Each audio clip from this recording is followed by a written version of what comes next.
ಮಾಡ್ಬೇಕಾ? ಸರ್ಕಾರದ ಪಿಂಚಣಿ ನಂಬಿ ದಿಕ್ಕೆಟ್ಟ ವಿಶೇಷ ಚೇತನ ಏಕಾಂಗಿ ಜೀವನದಲ್ಲಿ ತುತ್ತು ಅನ್ನಕ್ಕೂ ಪರದಾಟ. ನಂಜನಗೂಡು. ಬೆನ್ನಿಗೆ ಅಂಟಿಕೊಂಡ ಎರಡು ಕೈಗಳು, ಸರಿಯಾಗಿ ಮಾತನಾಡಲಾಗದ ನಾಲಿಗೆಯ ತೊದಲು ನುಡಿಗಳು. ಬಂಧು ಬಳಗವಿದ್ದರೂ ಏಕಾಂಗಿ, ಹುಟ್ಟಿನಿಂದಲೂ ಅಂಗವಿಕಲನಾದರೂ ಜೀವನದ ಬಂಡಿ ಸಾಗಿಸಲು ಹರಸಾಹಸ ಪಡುತ್ತಿರುವ ಮನಕಲುಕುವ ಘಟನೆ ನಂಜನಗೂಡು ತಾಲೂಕಿನ ದೊಡ್ಡ ಕವಲಂದೆ ಹೋಬಳಿಯ ಕೋಣನೂರು ಗ್ರಾಮದಲ್ಲಿ ನಡೆದಿದೆ.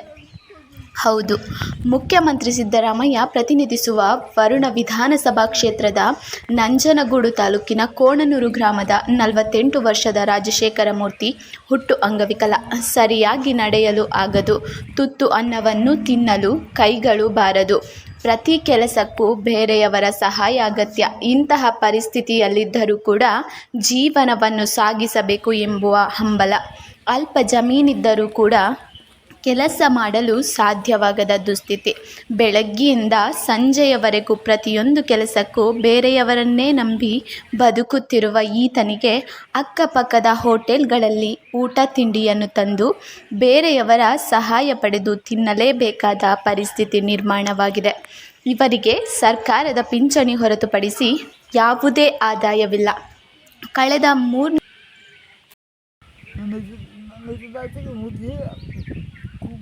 ಕೋನೂರು ನನಗೂ ತಾಲೂಕು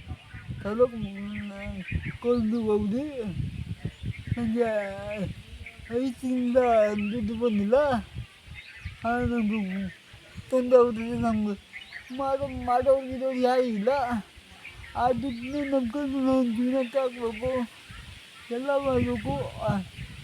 ಅದರಿಂದ ನಮಗೆ ಒಂದು ಅಧಿಕಾರಿಗಳು ಅವತ್ತು ಇವತ್ತು ನಾಳೆ ಇವತ್ತು ಅಂತಾರೆ. ಯಾರು ಬೆಲೆ ಗೊತ್ತಿಲ್ಲ, ಬೆಲೆ ಗೊತ್ತಿಲ್ಲ, ಅದು ಬೆಲೆ ಯಾಕೆ ಗೊತ್ತಿಲ್ಲ ನಮಗೆ ಗೊತ್ತಾ? ನಾವು ಮಾಡಿದ ಅವರು ಬೆಲೆ ಬರ್ತಿರ್ಬೇಕು. ಹೆಂಗೆ ಮಾಡಿ ಇವತ್ತು ಐದೇ ಮಾಡಿ ಬೆಲೆ ಬರ್ತಿರ್ಬೇಕು. ಅದನ್ನ ಒಂದು ಸ್ವಲ್ಪ ಅದು ಕಲಿ ತೋರಿಸಿ ಅದು ಮಾಡಿ ಒಂದು ಸ್ವಲ್ಪ. ಈಗ ಊಟ ತಿಂಡಿ ಏನು ವ್ಯವಸ್ಥೆ ಮಾಡ್ಕೊಂಡಿದ್ದೀವಿ? ಊಟ ತಿಂಡಿ ಹೋಟೆಲ್ ಮಾಡ್ತೀವಿ. ಅದಕ್ಕೆ ಅದು ತೊಂದರೆ ಹೋಟೆಲ್ ಊಟ ತಿಂಡಿ ಹೋಟೆಲ್ ಮಾಡ್ತೀವಿ. ಹೋಟೆಲ್ ನಾವು ಅಪ್ಪ ಅಮ್ಮ ಇಲ್ಲ. ಅಪ್ಪ ಇತ್ತು ತೊತ್ತೋರು, ಇವಾಗ ಜೆಟ್ಟು ಅಪ್ಪ. ಹೋಟೆಲ್ ಮಾಡ್ತೀವಿ. ನಮ್ಮ ಅಕ್ಕಪಕ್ಕ ಮನೆಯವರು ಸ್ವಲ್ಪ ಸಹಾಯ ಮಾಡ್ತಾರೆ. ಊರು ಚೆನ್ನಾಗಿ ಮಾಡ್ಕೊತಾರೆ. ಎಲ್ಲ ಬೇರೆ ಅವಶ್ಯಕತೆ, ನಮ್ಮವ್ರ ಅವಶ್ಯಕತೆ ಯಾರೂ ಇಲ್ಲ.